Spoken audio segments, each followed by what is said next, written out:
जय बागेश्वर धाम सरकार, जय बालाजी सरकार। दोस्तों, आप सभी लोग जानते होंगे कि साल की अंतिम एकादशी मतलब आखिरी एकादशी 19 दिसंबर 2022 सोमवार के दिन पड़ रही है। दोस्तों, इस एकादशी का बहुत ही विशेष महत्व है और इस एकादशी का नाम सफला एकादशी है। यह साल की आखिरी एकादशी है। साथ ही में यह एकादशी सोमवार के दिन पड़ रही है, मतलब भगवान भोलेनाथ के विशेष दिन पर पड़ रही है। इसीलिए दोस्तों, हम आपको इस दिन के ऐसे 3 विशेष उपाय बताने वाले हैं, जिनमें से अगर आप लोगों ने एक भी उपाय कर लिया तो निश्चित ही आपके जीवन में जो भी दुख समस्याएं चल रही होंगी वो पूर्ण हो जाएंगी, मतलब पूरी तरीके से आपके जीवन से समाप्त हो जाएंगी। साथ ही में अगर आपकी कोई विशेष मनोकामना है तो उसके लिए भी हम आपको इस दिन का एक अलग से विशेष उपाय ज़रूर बताएंगे। तो दोस्तों, आइए बात करते हैं इस एकादशी के बारे में। दोस्तों, सफला एकादशी 19 दिसंबर 2022 साल की आखिरी एकादशी सोमवार के दिन पड़ रही है।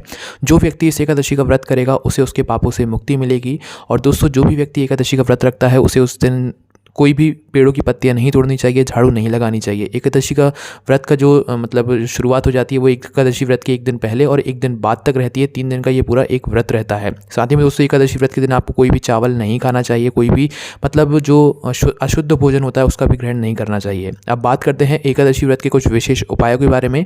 तो सबसे पहला जो उपाय है वो है एक बहुत ही विशेष उपाय। दोस्तों, आप लोगों का करना है एकादशी व्रत के दिन प्रातःकाल सुबह सुबह शिव जी के मंदिर जाना है।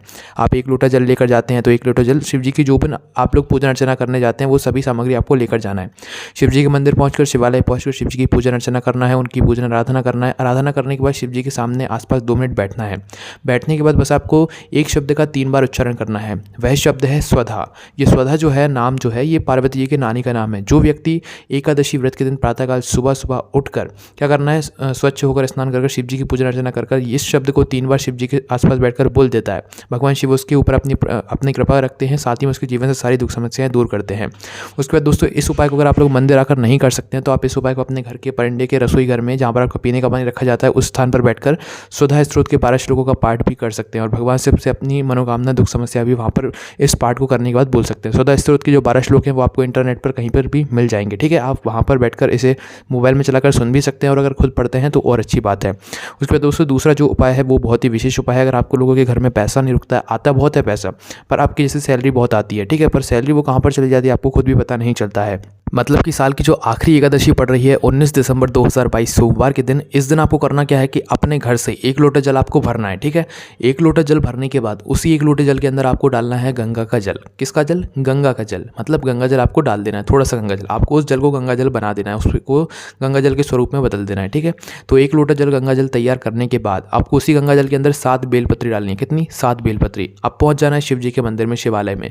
शिवालय में पहुंचने के बाद सबसे पहले काम आपका ये रहेगा कि शिव जी के सामने जो नंदी बाबा बैठे हुए होते हैं, उन नंदी बाबा के चरणों में आपको जो आपने अपने कलश के अंदर गंगा जल भरा हुआ है, इस गंगा जल को पूरा उनके नंदी बाबा के चरणों में समर्पित कर दो। ठीक है, अब आपके कलश के अंदर 7 बेलपत्री बचेंगी। यह आपको बेलपत्री आना है शिव जी के पास में लेकर, इन 7 बेलपत्री को निकालना है, जमाकर शिव जी के ऊपर समर्पित कर देना है।